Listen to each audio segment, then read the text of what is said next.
Volunteer organization working to bring happiness and joy to children battling life-threatening illnesses and injuries in southeastern Minnesota is helping a local family create memories.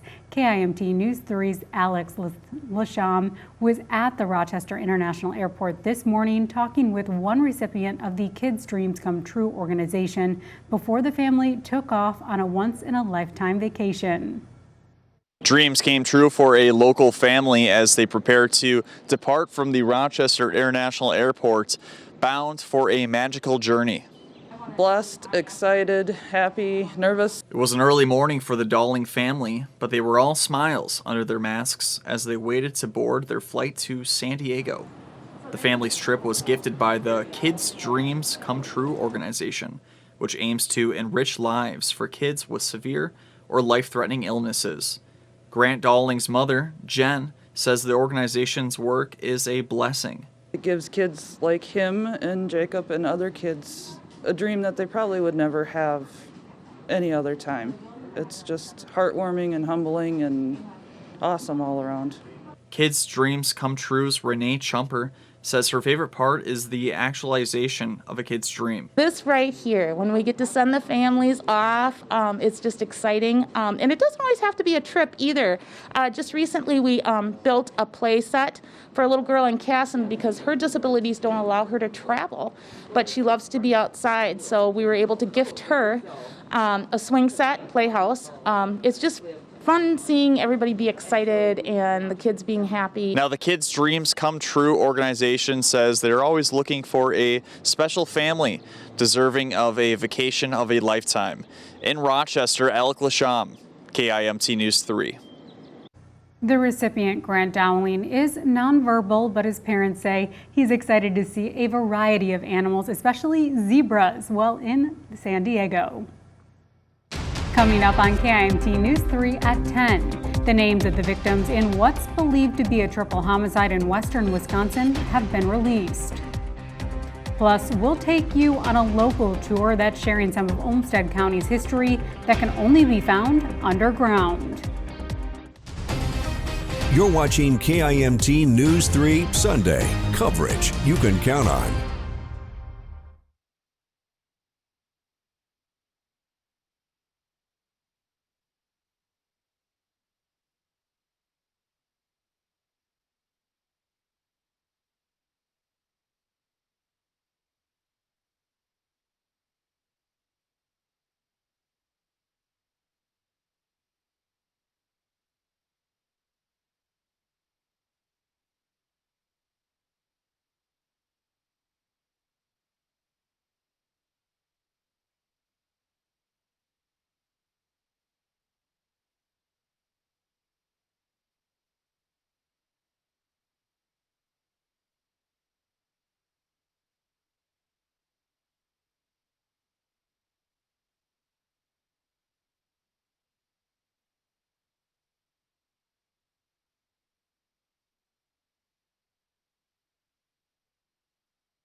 The victims of a triple homicide in western Wisconsin have been identified. The La Crosse County Sheriff's Office says the bodies of 24-year-old Peng Lor, 24-year-old Nemo Yang, and 23-year-old Trevor Maloney were discovered shortly before 5 a.m. Friday by two workers of the Milestone Quarry. Sheriff Jeff Wolf called the deaths a targeted act, but declined to say how the three died. Wolf says two workers discovered the bodies shortly before 5 a.m. yesterday at the Milestone Quarry near West Salem. No one is in custody and there are no suspects. The sheriff is seeking video from the area residents with security cameras. An early morning fight at a Rochester cafe left multiple people injured Sunday. The Rochester Police Department tells KIMT News 3 officers responded to an altercation at a cafe on 17th Avenue Northwest. Emergency vehicles were seen driving through the area around 1:45 a.m. As police arrived, they heard gunfire and found two shell casings at the scene. A sergeant with the department confirms multiple victims sustained assault-related injuries, described as non-life-threatening. Officers add there are no known victims of any shootings and an investigation is ongoing. It's unclear whether anyone has been apprehended as a result of the incident or if a search is underway. We do have an update on a fatal two-vehicle crash we told you about last night. The names have been released in the incident that happened on Saturday morning.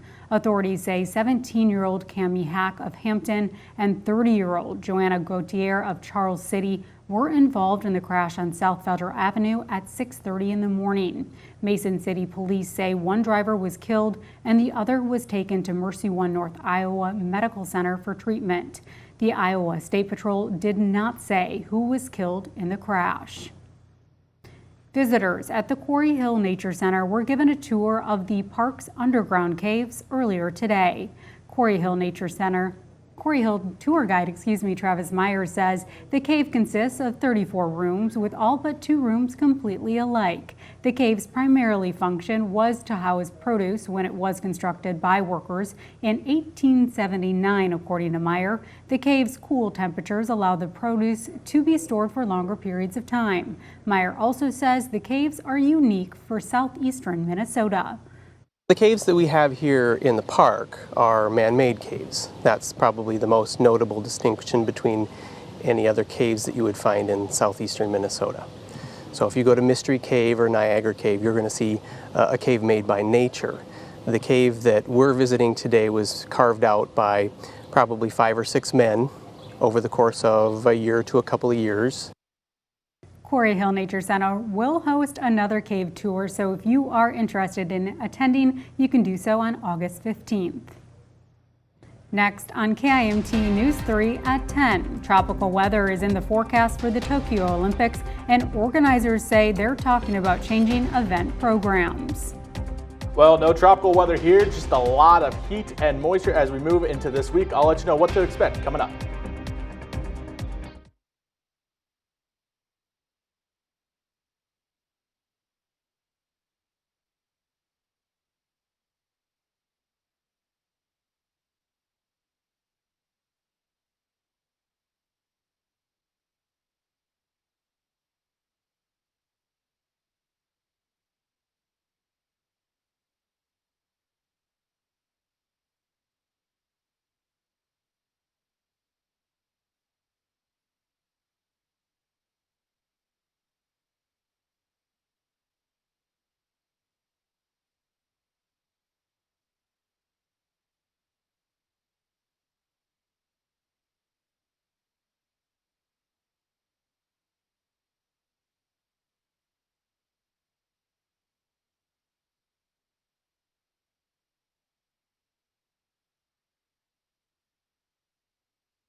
Mic check 1, 2, 3. Mic check. Thanks, Drew.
America's COVID recovery is being threatened by a summer surge. Hospitalizations and deaths are up nationwide. The highly contagious Delta variant is giving new urgency to the country's vaccination push, but that's still lagging. 7 months after the first shots, only 49% of Americans are fully vaccinated.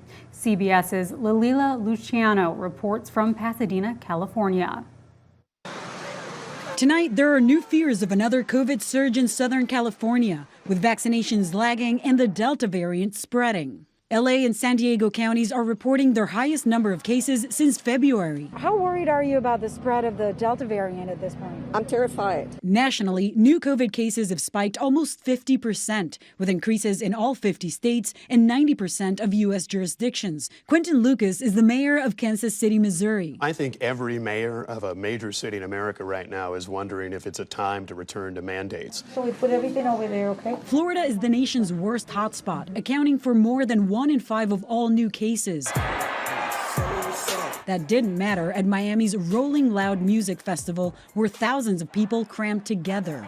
In California, protesters rallied against vaccine requirements at this restaurant. There's a renewed push nationwide to reach vaccine holdouts now worried about the Delta variant. I just don't want to take it. But because of the second virus coming, I'm kind of scared, so that's why I'm here. Now health officials are considering another round of shots. It's easier for this Delta variant to overwhelm low antibody levels, and that's why we're considering whether or not some people might need boosters. Dr. Pfizer expects to have a milder dose of its vaccine for children between 5 and 11 years old available in September. We track storms to alert you first. This is KIMT Storm Team 3, weather coverage you can count on. All right, we're checking a heat wave. I'm joined now by Storm Team 3 meteorologist Ryan Knapp. And Ryan, what are we seeing? Well, we're seeing more heat, and unfortunately more heat, because that's kind of been the theme over the last few days. And I think it's funny, at the end of that last block, I was saying we're not seeing tropical-like weather, but I guess in the sense of hurricanes, we're not. But in the sense of just overall conditions, we're seeing 90-degree temperatures this week, and it will be warm. Outside, though, we won't have to deal with that for right now. We're seeing temperatures in the lower 70s and upper 60s. A great night overall across the Med City. We're going to see some clouds start to build in a little later on, though. So, unfortunately, the clear skies we're seeing now are going to start to move on out. We'll see some clouds push in overnight into tomorrow morning. But temperature-wise, we're seeing 70s and upper 60s. So, we're starting to cool down from the 80s and 90s we saw earlier today.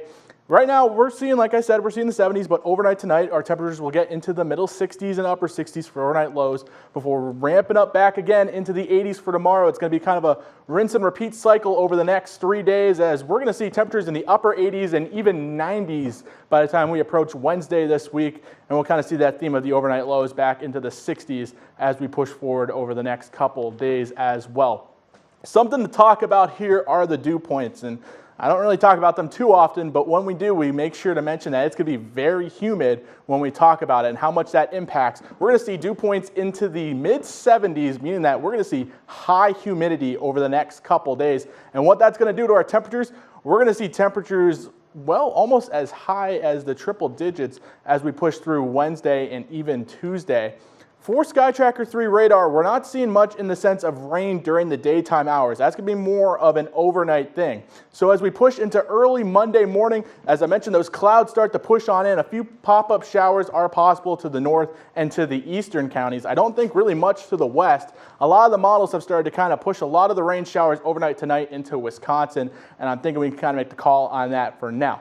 During the day on your Monday, especially around lunchtime, you might see a few passing clouds out there before another stretch of clouds push in for later on the day. And notice 5 o'clock, we're starting to kind of clear out a little bit. But don't worry, we're going to see that rain kind of pop up as we approach later into Monday. By around 11 o'clock, showers are going to start to pop up towards the Twin Cities and start to move southward. So as you're walking out the door early for Tuesday, you'll see those showers lingering around early before clearing out to warm up very much on Tuesday and Wednesday. Rain chances, as I mentioned, increasing as we approach towards Wednesday, but they're really going to be more overnight into early morning opportunities. We're not going to see much in the sense of rain showers during the midday. That's when a lot of our warming is going to happen. And overnight, we're going to see a lot of those showers take place as we approach Wednesday and into Thursday.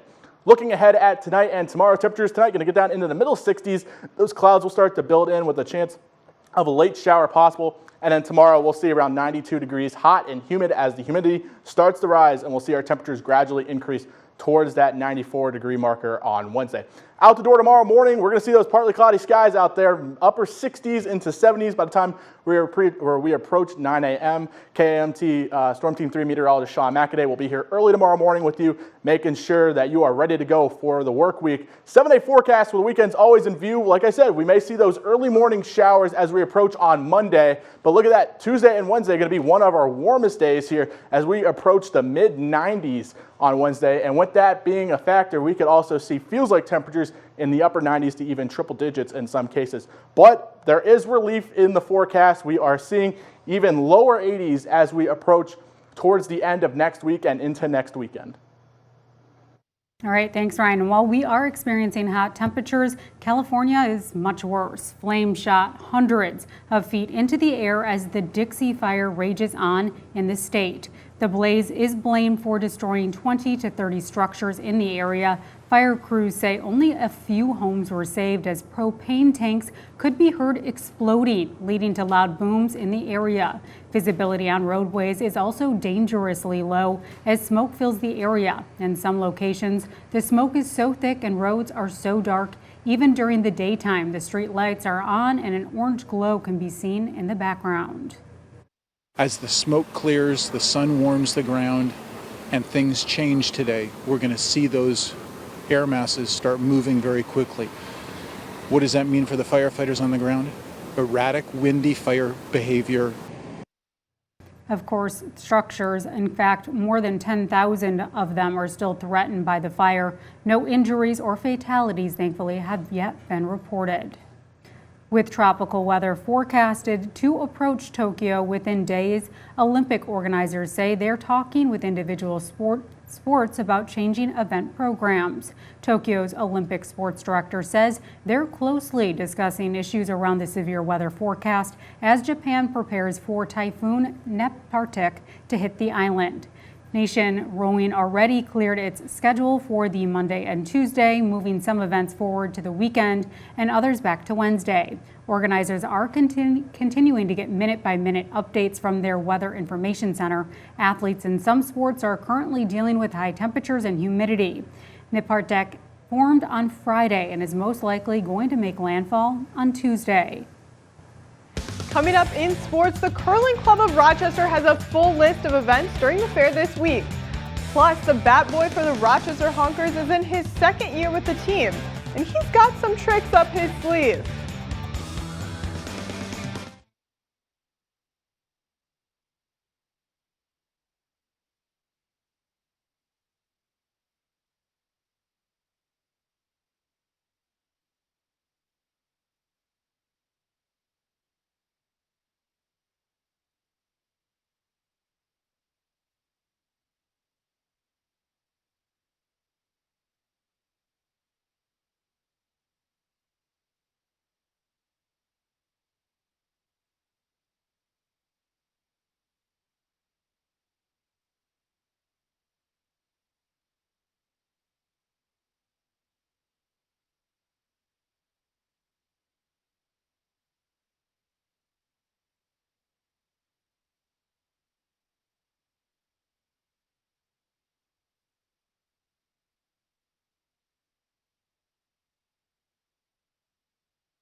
If you've sat in the stands for a Honkers baseball game, well, we want to give you a different perspective and take you closer to the action. KIMT News 3 Sports' Mary Peters caught up with the Bat Boy.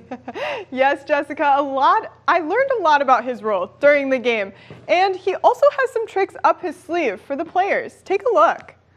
Just being able to be so close to the players and be like right there, you know, it's also easier to see baseball. So. Elliot Stout is wrapping up his second year as the Bat Boy for the Rochester Honkers. Bring it up, bring it up. Easy, man, come on. He says it's quite the gig and he's having a lot of fun, including playing pranks on some of the players. Just give him an empty box of popcorn. What is the reaction? They're always just like, hey, wait. Wait a minute, something's wrong here. Elliot says the players are always so nice. A couple of his favorites this year include the second baseman and center fielder. Have you learned anything from these guys, or are they just kind of goofy? Both. I mean, you learn something for camp, and then you come back, and then they're all like, yeah, never mind. And then you're learning something like what steps and to do with like pitching and batting and stuff. Elliot hopes to be the Bat Boy for a while, and maybe even join the team someday. Someday if I'm decent. Elliot plays first base and shortstop himself.